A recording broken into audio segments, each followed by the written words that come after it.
Hello and welcome back to Art Therapy with Jen. Today I'm going to be working in my Dark Dystopian themed magazine collage art journal. And if this is your first time tuning into this series on my channel, each week we do a different page in the journal or a new chapter in the story of this world. And this week we're doing chapter 7. So if this is your first time tuning in and you want to see all the previous chapters, I do have a playlist linked down below as well as on my channel page that has each page in order so you can kind of see how the world is building up. And this is as much of a art journal, glue book, whatever you want to call it, exercise as it is kind of a creative exercise and just a opportunity to use your imagination. I love thinking up storylines from my pages. I always imagine like, what world are we in? What are these people's stories and what they might mean? And there's no right or wrong answer, and it can change and be whatever you want. So I always really enjoy getting your all's comments and what you see in the page and just seeing your insight, and y'all are just so creative and just wonderful. So to start the page off, I am just ripping images and placing them around as I see fit. I go through my folder that I have images in and just pull any images out that I think are supposed to go on this page today, and I kind of litter them around my desk and put some good music on or a show and just kind of pull intuitively and hold them up to the page until it just feels right. And as you see there, I don't care which way things are oriented. I can put a building upside down, I can put it sideways, it's alright. I'm more looking at the color and kind of how it flows on the page, more so than what the image is of in this step, if that makes sense. And sometimes I do clean edges with the scissors, but sometimes I just like to get in there and rip the images up. I mean, we love a good raw edge, but I usually have a mix of it, and it's all good. So a lot of the tones in this page, they're going to be rich golden tones. So we're going to have yellows and oranges and rich burgundies and, you know, all those sunsetty colors that you see there. And with a few rich purples thrown in, very kind of fall-like tones, which, believe it or not, that's coming up soon for us, which is blowing my mind. When did this year start, right? And you're also going to see kind of metal brought in again, and it keeps showing up. I'm still not quite sure exactly. Maybe this chapter will reveal more of that to us today, but we'll see. We'll see. And I'm just continuing, and y'all see me. This journal that I'm using, it's just made out of a composition notebook, and so the paper is very thin, and I just use a regular old glue stick. I don't use anything fancy for this journal, so I'm just using a plain old Elmer's purple glue stick. It works fine for me, but where I'm not gluing on a separate like sheet or something, y'all will see me really kind of smoothing that down. Some people use rags and stuff to do that. I just use my hand. And let's take a look at that background that sets the tone for our story. I can't talk, y'all. These rich golden tones, makes me ready for that cooler weather for sure.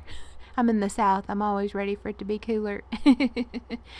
Now let's get our cast of characters. So I'm putting this image in, which is something I don't usually do in my magazine journals.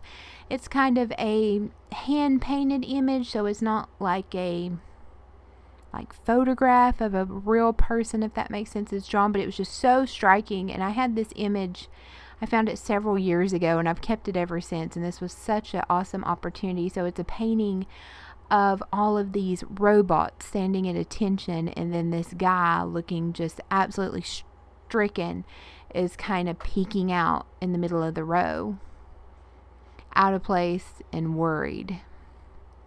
So we are learning a little bit more about what's going on in this world.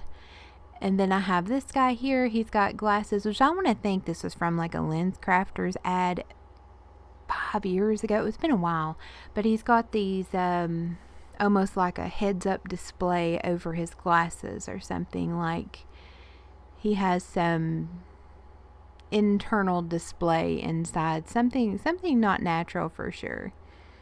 Something not natural. I wonder if he goes along with those robots, y'all. I wonder, or maybe that was him before. I don't know. It's not good. We talked about the future before.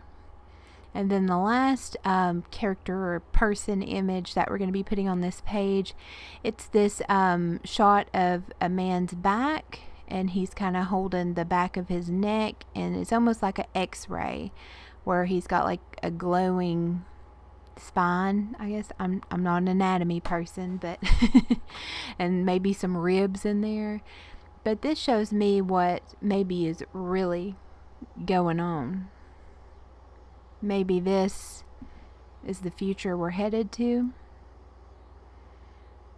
I know in the last one we had the garden, and then the one before that we had the Rethink Perfect, where there's like processes that are slowly changing people.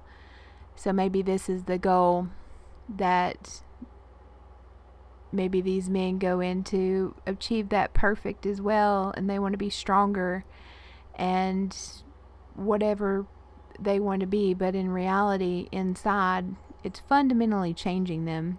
Because when I think of a tyrannical type of place or authoritarian, I think of someone who wants compliant people, and what's more compliant than a robot, right? But let's add the words, one of my favorite parts. So up top there we're going to put between levels of autonomy. I've definitely learned in my life recently the importance of autonomy. Maybe this is projection a little bit as I'm making this journal, but just having control and having your own autonomy is huge. So we're getting at a different level of autonomy, and it's happening under everybody's noses. And then I'm going to be Frankenstein in two pieces together, and it's going to say, welcome to the robot era. And maybe it's not literal robot, like these metal figures that you see there toward the middle. Maybe it's like a figurative robot, if that makes sense. Because if you become more compliant and you don't question anything and you just follow what somebody says, then are you really any different than a robot? Food for thought. And then I'm going to be putting together two words down there. It's going to say surreal future. So we're back to this whole, they made a deranged present to escape a uncertain future, but in reality they brought about something even worse. Like I said, when I think of, like, if you had someone in total power with no consequences, what better than to have a bunch of robots and people distracted? Food for thought. And then up top there we're going to put rising crisis.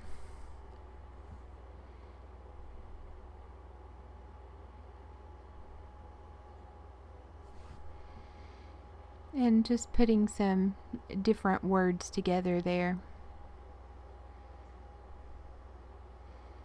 And then to finish off the words, I have three that I've put together, and it's going to say the dark process. So this is like a slow process, maybe, that people aren't realizing what's happening to them until the change has already happened. So it's a dark process.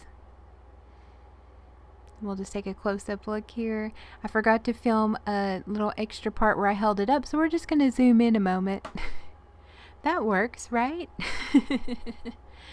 But just something to think about. And I know all my chapters so far have featured all women, so I wanted to do a page where it kind of shows, well, what's happening to the guys here? What's happening to them? And now we're going to add some details. Y'all know I like my Sharpie doodles. So I'm just going to be going around with my Sharpie and doing one of my favorite things is just outlining the words, and I'm over outlining it so there's like a tail end hanging off each corner. So I'm really overdrawing it. I'm not worried about being right next to the words. It don't have to be precise. I'm not using a ruler. I'm just winging it. And I'm left-handed, so we're drawing and trying not to get it all over the hand as well. But just doing that, I don't know, 9 times out of 10, I just like to have some type of something around the words. It's just what my eye demands. If I don't put it there, I'm like, that don't feel right. And we're just going to be adding details. I'm going to finish outlining. All of those are over outlining, and then I'll also be later on using that Sharpie just to color in the spine, because I don't, very rarely do I overlap images on the spine, just because it adds so much bulk, and these composition notebooks with the binding are not the strongest, so I don't want to put that stress on it.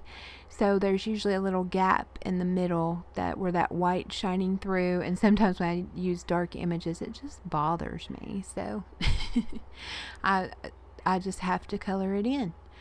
And I'm also going over top the Sharpie with a white gel pen and just adding some like grungy scribbles over that. Just, this pen doesn't write very well, so it's very like in and out scribbles, like no solid lines, and I dig it. I like it. It adds some something to the page, so that's just what I felt like this page needed.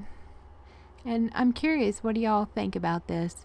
Like, when I was looking up definitions of dark dystopia, it was like total authoritarianism, post-apocalyptic.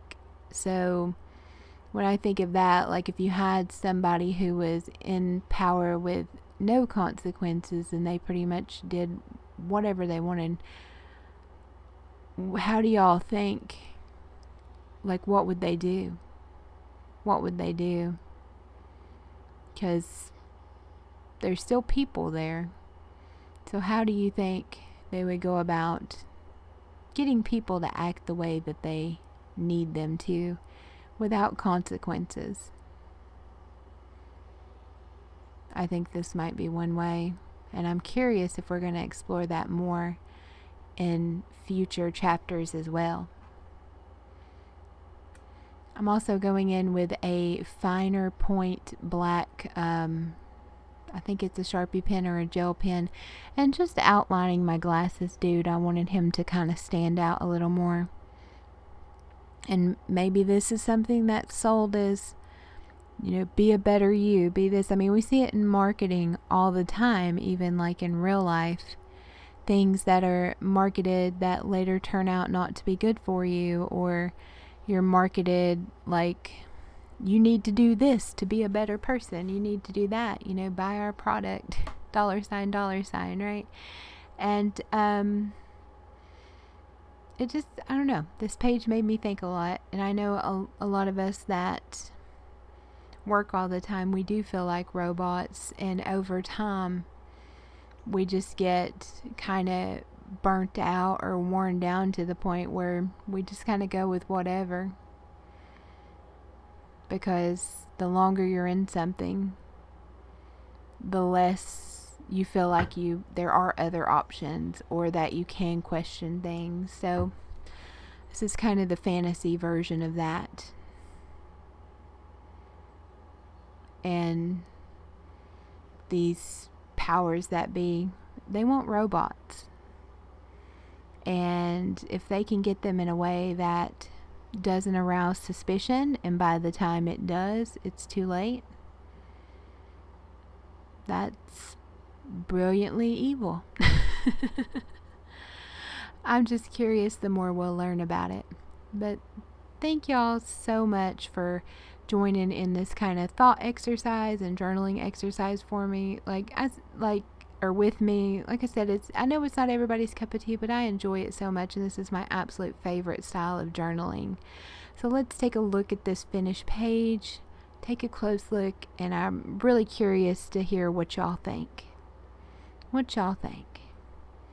And what type of stories are y'all gluing down? I'm also very curious. This is one of my more favorite pages, or one that gets me to think the most, I think, so far, because it just kind of connects with me and some things I'm going through in my life right now. Kind of wild, right?